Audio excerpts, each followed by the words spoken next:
This is Awakening Dreams by Raw, a podcast about ordinary people living and searching their authentic lives true to their purposes. I'm your host, El Cheng, champion for authentic connection, where every person deserves to be seen and heard. In this episode, we have Ratna Juita, mindfulness practitioner and facilitator, who will be sharing her journey of transforming her challenges into passion that brings her inner joy and fulfillment. Welcome, Ratna. I'm very happy that you're on the show. Thank you so much, Elle, for having me. Really glad to be here. So looking forward to have a chat. Yeah. So I get to know Ratna from a young women volunteer group that we both are in. And what kind of like my first impression of Ratna is that she's very young, but yet she's very passionate and really constantly improving on herself. So she has this kind of energy, and that's why I'm very curious to get to know about her story. So I'm also looking forward to hear your journey. Thank you. Thank you so much. I want my audience to know more about you. How would you describe yourself? I'm Indonesian, so I came to Singapore when I was 18 years old. So I came here to study in uni. And to be honest with you, English is not my first language. So when I first came to Singapore, I was struggling quite a bit. And my exam is because of my limitation in English, right? I just feel inadequate, and I had difficulties in communicating with my lecturer, with my friends as well, and which in turn also it affected my exam results as well. So because of that, it kind of like also impacted my self-esteem too. I grew up feeling not confident as well. And so it was quite interesting start as I moved to Singapore. And so basically I'm currently, maybe I will share with you a little bit more about like my challenges as I moved to Singapore, and how I kind of like emerged from there. And it has been a very humbling and fulfilling journey as well for me. Okay, before you move on to the journey where you were already in Singapore, let's trace back to before you came to Singapore. How were you like as a child? Okay, I used to be a very cheerful girl. Okay. That whenever I see like new people, I will like approach them, like get to know them. So I still remember there was a time whereby I was like 4 or 5 years old, and my dad have like a motorcycle workshop. And then there was this policewoman like in my dad's motorcycle workshop. And then I was like quite curious to find out like who is she, because she dressed quite differently. So I kind of like reach out to her and then say hello. And then and the policewoman was like quite surprised because, hey, who is this girl, like suddenly come and approach me and say hello. So she actually brought me into my dad and then told my dad that, hey, your girl is quite brave, she would really grow as a confident girl next when she grow up. So that's how I grew up, when I was kid. But in fact, as I grow up, I enter my primary school, right? So when I was 12 years old, I had this quite traumatic experience of public speaking. So it was my final year exam English oral test. And when my name was being called, I actually had to recite a poetry. in front of the class, and I studied really hard, remembering the lines, but I was overwhelmed with fear and anxiety that my heart beats billion times per second. I started overwhelmed, trembled, and shaken, and I couldn't remember a single word. So 60 seconds seems like eternity, and with 40 pairs of eyes looking at me in pity. And I returned back to my seat. I failed my English exam. And that one particular incident actually brought a traumatic experience to my life, that I grew up feeling not confident about myself, and my self-esteem literally crushed into pieces. And whenever I had to present in public, that incidents reappear in my mind, and I couldn't present well. So it wasn't easy for me to express myself, and I constantly felt not good enough. And growing up with these limiting beliefs were really quite challenging as well.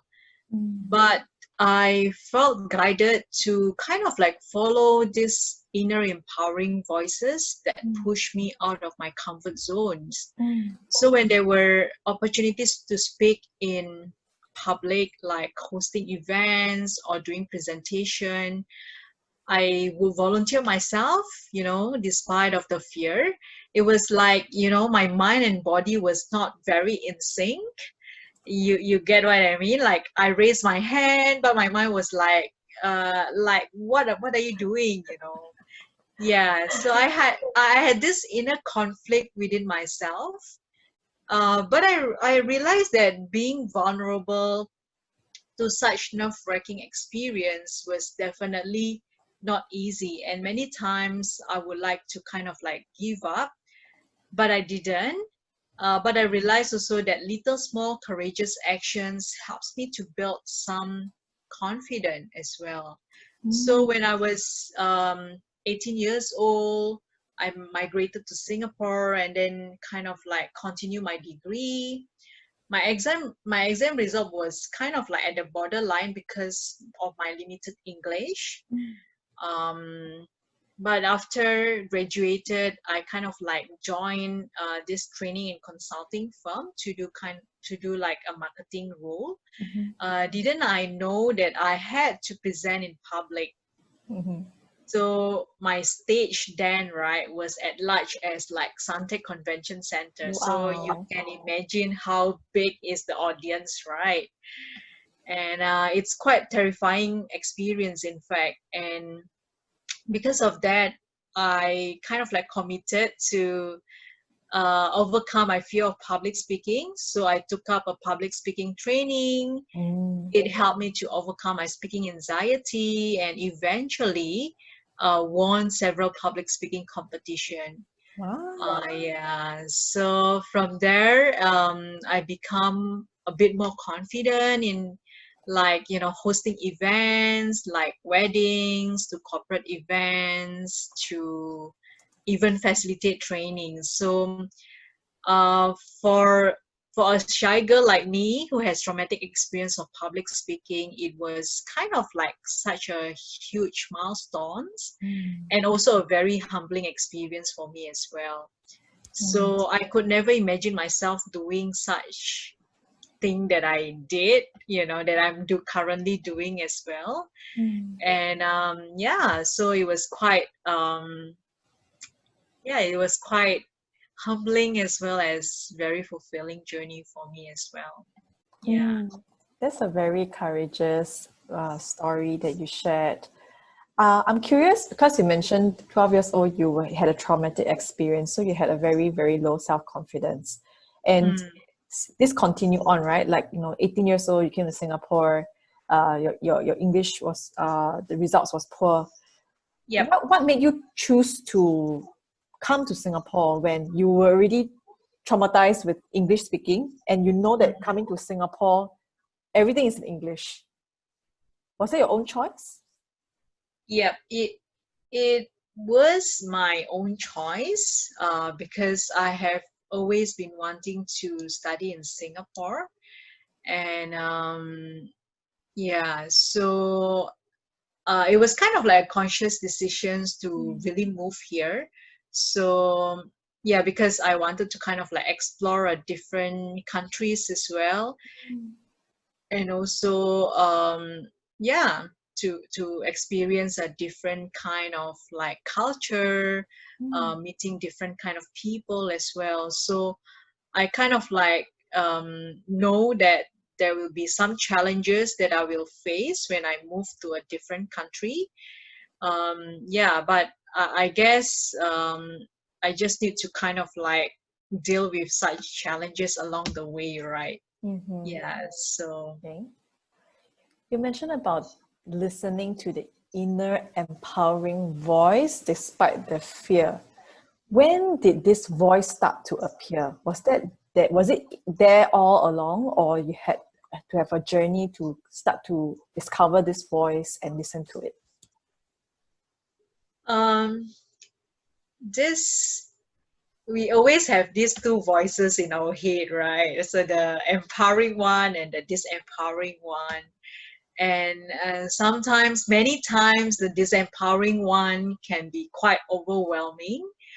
And also, uh, when I started to kind of like look deeper within as well, I discovered this inner empowering voices that can be very powerful.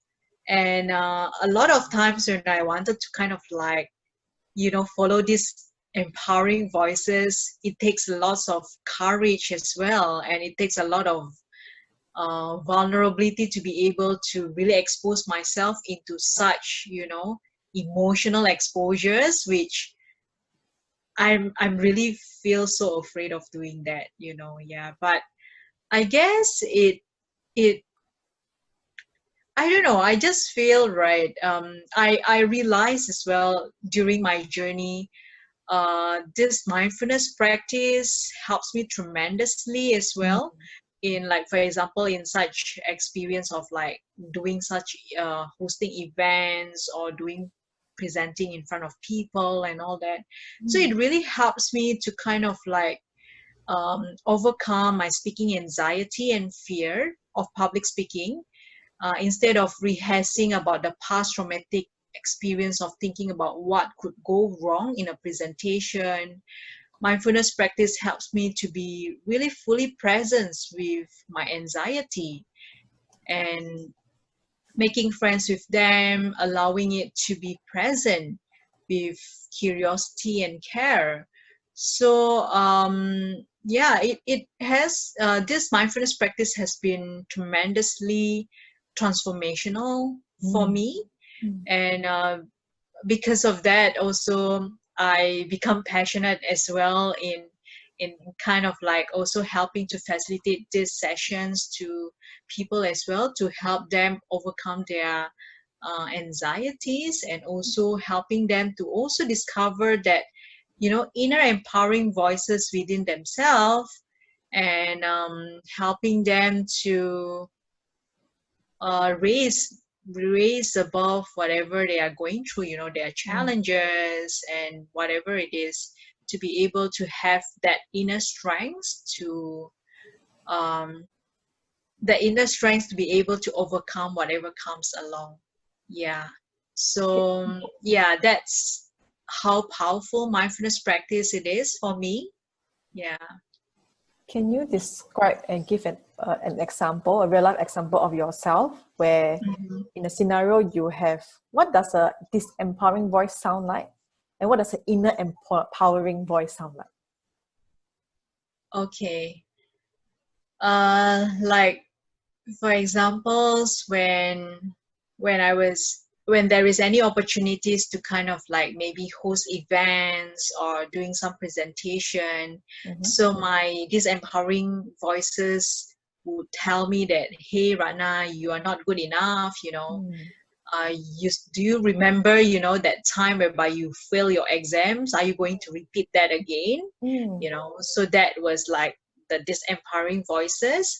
And then it will also like give me this kind of like, that what if scenarios, that Mm. stop me from doing what I wanted to do. Like, for example, hey, what if, like, whatever, the projector breaks down, or what if there is any questions that you cannot answers, what if you suddenly have this, you cannot remember your lines or whatever it is. Yeah, and that what if scenarios kind of like intensifies my fear. And yeah, so that's the disempowering voices.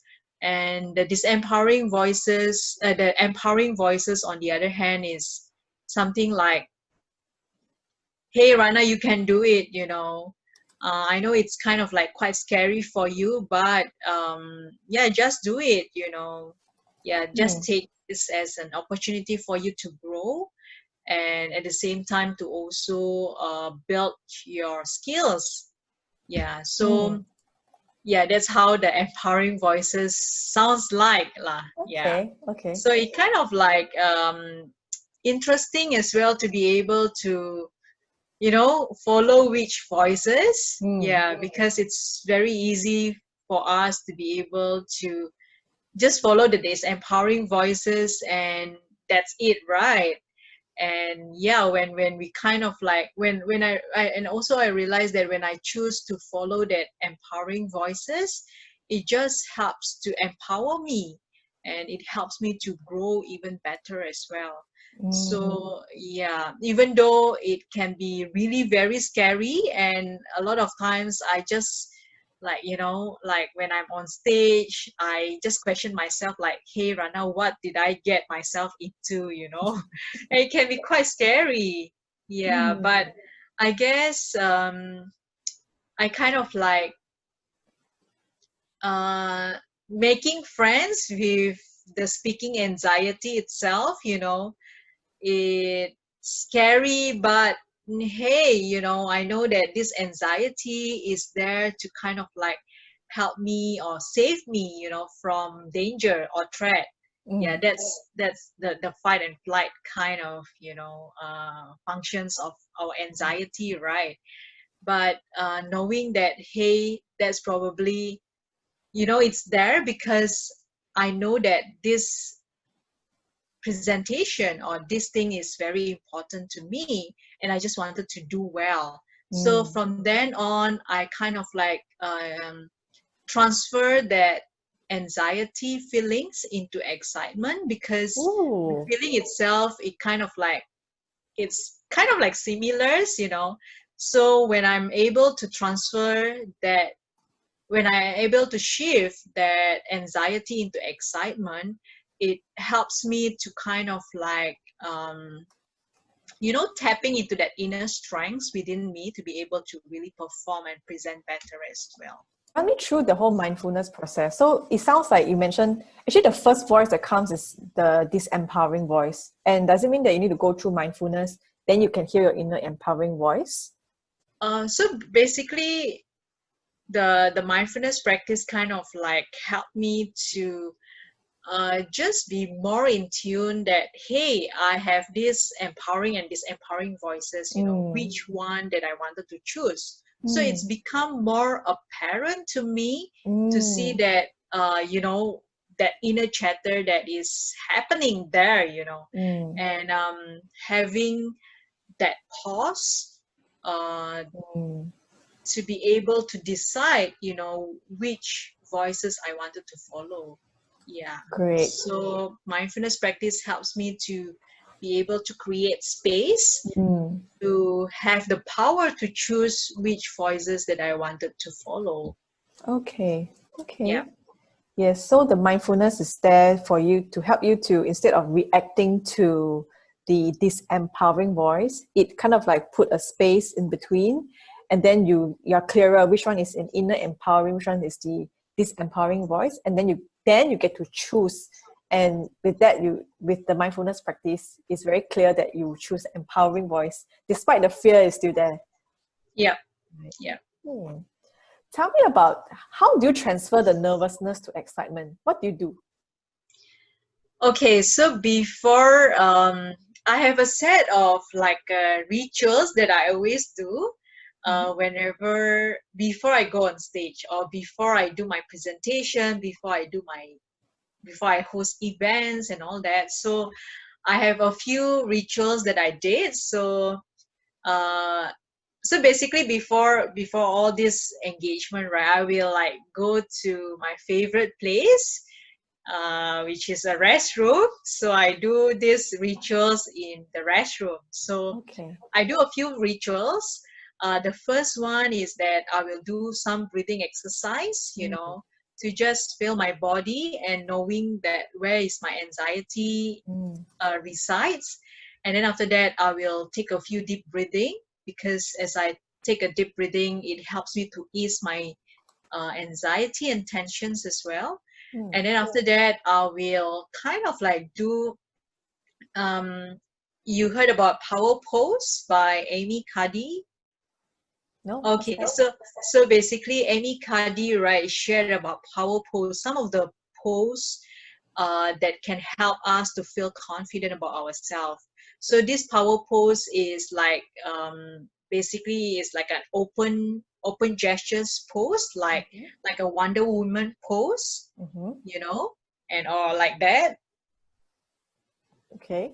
Yeah. So, or whatever it is, just to make your body like open up, because as you do that, right, for 2 minutes, right, it according to her, Amy Cuddy is like a professor from Harvard University. According to Amy, that when we do that, right, our it kind of like increase our testosterone, which is also like eventually helps us to feel more confident as well. It also reduce our anxieties as well. Yeah. So I will do that maybe for a quick 2 minutes, and then after that I will also do my circle of excellence. So basically, circle of excellence is that um, like I will imagine myself stepping into the circle whereby I feel confident about myself, and I will rehash, the moment whereby I feel confident about myself, Yeah, and I will feel that energy on that circle of excellence. Yeah, and it has been very, very powerful technique for me, and it's really saved my life in a lot of all those presentations, trainings, and all that. Yeah. But then you needed to create those moments, right? So what are some of the moments where you had your circle of excellence? All right. I remember one of the proudest moment I had is that when I actually won one of the area contests in one of the public speaking competition. So I was the only lady then, and I was competing with like quite a heavy weight, like some of the past champions, in the past years and all that. And it was like, wow, it was such I wasn't expecting myself to be able to really go so far, and even though I didn't win during that contest, but the experience itself really gave me so much um, fulfillment and accomplishment to be able to really go on so far, because I never really imagined myself doing that, going into that far. Yeah, so it was pretty very empowering for me. Yeah, so I will imagine such such What do you imagine? Is it like a vision? Is it a feeling? visualization. Is it like you talk? Okay, so you So it's visualize a exactly what happened then. visualization as well as a feeling as well. So I intensify that feeling.